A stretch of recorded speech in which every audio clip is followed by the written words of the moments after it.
जनाब ख्वाजा आसिफ साहब ने आपके सामने रख दी है।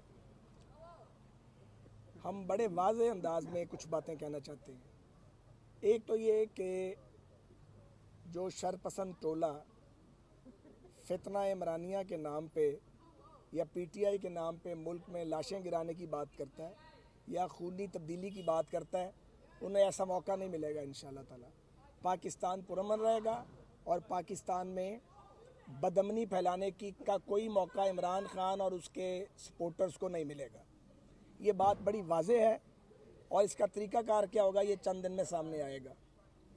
बिल्कुल पाकिस्तान की इक़्तिसादियात पे बात हुई है और ये हमारी ज़िम्मेदारी थी वज़ीर आज़म साहब की भी और हम सब की भी जो फेडरल कैबिनेट में उनके साथ हैं कि हम अपने कायद को, जिन्हें झूठे मुकदमात में मुलव्वस करके हमसे दूर किया गया है, जिन्हें गलत तौर पे कैद में डाला गया है, हम उनके पास आते और आके उनसे रहनुमाई लेते।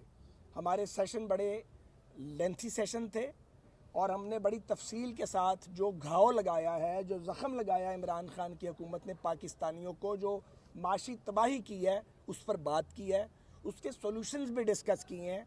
इसके साथ साथ हमने इस बात पर भी बात की है कि किस अंदाज में मुल्क और कौम को तकसीम दर तकसीम करने की कोशिश की जा रही है।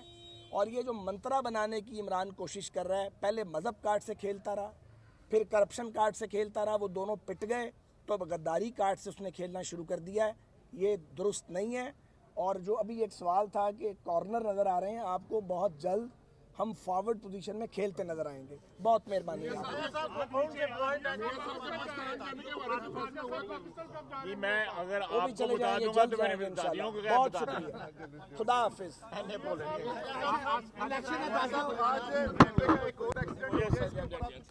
मेरे लम्हे उसमें बचत रही अल्हम्दुलिल्लाह।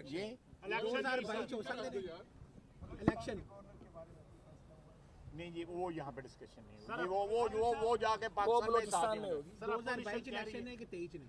ए तो मुझे नहीं पता, जो भी तो मैं नहीं है कानून दे आइन के मुताबिक तो रही नहीं चाहिए।